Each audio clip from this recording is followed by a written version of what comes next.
Exodus chapter 39, New American Standard Version. Now from the violet, purple and scarlet material they made finely woven garments for ministering in the holy place, as well as the holy garments which were for Aaron, just as the Lord had commanded Moses.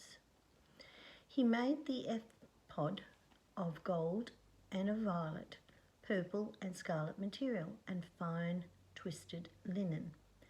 Then they hammered out gold sheets and cut them into threads to be woven in with the violet, the purple and the scarlet material, and the fine linen, the work of a skilled embroiderer. They made attaching shoulder pieces for the ephod. It was attached at its two upper ends, and the skillfully woven bands of its overlay, which was on it, was like its workmanship, of the same material of gold and of violet, purple and scarlet material, and fine twisted linen, just as the Lord had commanded Moses. They also made the onyx stones set in gold filigree settings. They were engraved like the engravings of a signet, according to the names of the sons of Israel. And he placed them on the shoulder pieces of the ephod as memorial stones for the sons of Israel, just as the Lord had commanded Moses. And he made the breastpiece, the work of a skilled embroiderer, like the workmanship of the ephod, of gold and of violet, purple and scarlet material, and fine twisted linen. It was square. They made the breastpiece folded double, a span long and a span wide, when folded double, and they mounted 4 rows of stones on it. The first row was a row of ruby, topaz and emerald, and the second row a turquoise, a sapphire and a diamond, and the third row was a jacinth, an agate and an amethyst. Oh, nice.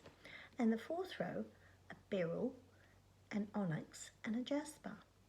They were set in gold filigree settings when they were mounted.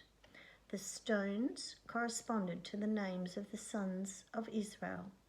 There were 12, corresponding to their names, engraved with the engravings of a signet, each with its name for the 12 tribes. And they made for the breastpiece chains like cords, work of twisted cords of pure gold. They made 2 gold filigree settings and 2 gold rings, and they put the 2 rings on the 2 ends of the breastpiece. Then they put the 2 gold cords in the 2 rings at the ends of the breastpiece, and they put the other 2 ends of the 2 cords on the 2 filigree settings and put them on the shoulder pieces of the ephod on the front of it. They made 2 gold rings, and they placed them on the 2 ends of the breastpiece on the inner edge, which was next to the ephod. Furthermore, they made 2 gold rings and placed them on the bottom of the 2 shoulder pieces of the ephod on the front of it, close to the place where it joined, above the woven band of the ephod. And they bound the breastpiece with its rings to the rings of the ephod with a violet cord, so that it would be on the woven band of the ephod, and that the breastpiece would not come loose from the ephod, just as the Lord had commanded Moses. Then he made the robe of the ephod of woven work, all of violet, and the opening of the robe was at the top in the centre, as the opening of a coat of mail, with a binding all around its opening, so that it would not be torn. And they made pomegranates of violet, purple and scarlet material, and twisted linen on the hem of the robe. And they also made bells of pure gold, and put the bells between the pomegranates all around on the hem of the robe, alternating a bell and a pomegranate all around on the hem of the robe for the service, just as the Lord had commanded Moses. They also made the tunics of finely woven linen for Aaron and his sons, and the turban of fine linen, and the decorated caps of fine linen, and the linen undergarments of fine twisted linen, and the sash of fine twisted linen, and violet, purple, and scarlet material, the work of the weaver, just as the Lord had commanded Moses. They also made the plate of the holy crown of pure gold, and inscribed it like the engravings of a signet, holy to the Lord. Then they fastened a violet cord to it to fasten on the turban above, just as the Lord had commanded Moses. So all the work of the tabernacle of the tent of meeting was completed, and the sons of Israel did according to all that the Lord had commanded Moses. So they did.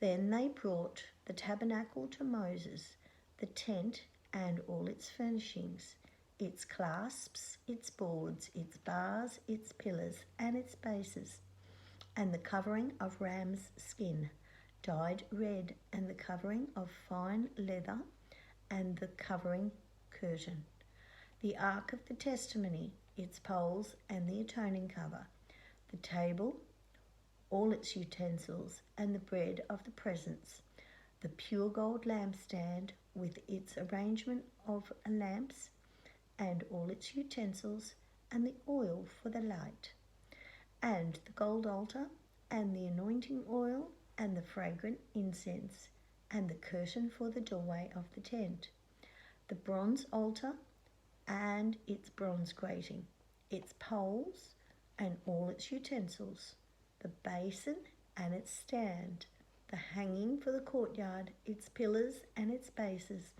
and the curtain for the gate of the courtyard, its ropes and its pegs, and all the equipment for the service of the tabernacle for the tent of meeting, the woven garments for ministering in the holy place, and the holy garments for Aaron the priest, and the garments of his son to serve as priests. So the sons of Israel did all the work according to everything that the Lord had commanded Moses. And Moses examined all the work, and behold, they had done it, just as the Lord had commanded. This they had done. So Moses blessed them.